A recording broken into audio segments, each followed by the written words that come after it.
Hey, it's Clay, and this will be a video chart on ticker symbol NBEV. We will take a look at the 30-minute time frame. Real quick, what do I mean by 30-minute in case maybe you're new to charts? Instead of each one of these candlesticks here representing 1 day's worth of price action, which is what you would normally see, each one represents 30 minutes. So while this here may look like several days worth of time, it's actually today's price action broken down into 30-minute time slices. I like to this time frame. Think it's a good job of telling the quote-unquote story of the price, and then makes mapping out where levels of support and resistance a bit easier to see. Did this analysis yesterday, so that's where the red and green line annotations are coming from. But after today's price movement, definitely some updates here need to be made. First thing I'm going to do is a little house cleaning here and just get rid of these lines. Sure, these lines still do pertain to the chart, but just from a presentation standpoint, I don't want to risk causing clutter and confusion because there's lines all over the place. So I want to try to keep this as clean as possible.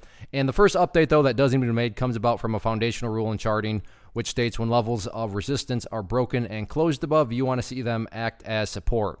So this level right here, this will mean a little bit more to those of you that watched the video from yesterday, but I talked about in yesterday's video 535-ish being a level of resistance, and now that the price is broken up above it, this would be considered an area of support, and so far so good.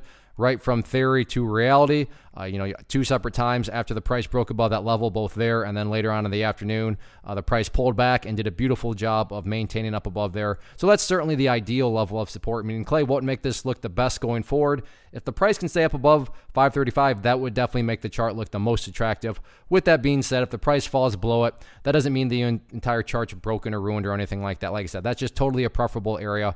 Taking a step back and looking at all this from more so a bigger picture point of view, that is where the purple line here comes into play, the famous 50-period simple moving average. Keyword being moving. As time goes by, that line is going to move itself higher and higher.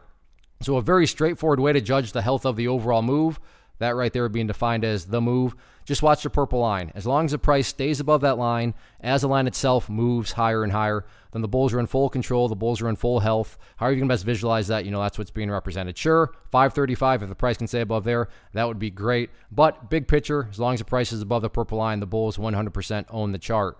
What about areas of resistance? As far as where the sellers are hanging out at, pretty straightforward and nothing complicated behind this at all. Right up around 585 is where the price essentially stumbled and could never quite push any further. So for that reason, that is going to be the key level of resistance going forward. But all in all, keep on building higher bases, go through healthy consolidations, and let the overall chart take care of itself. But no doubt about it, nice movement today. And as long as the price keeps on chipping away with these higher bases, the overall chart will, the trend will remain in the bulls' favor, and that's all you can ask for. One of the biggest questions that I get is, hey Clay, how do you find the stocks that you trade? So what I've done is put together a free resource guide where I talk about the tools that I use to locate stocks that I find interesting and think may have potential. So if that sounds like something that could add value to you as a trader, then click on the image that is up on the screen right now and I will email you the guide. The guide itself is very short and to the point, and best part, it's completely free. Thanks for watching the video. Let me know if you have any questions.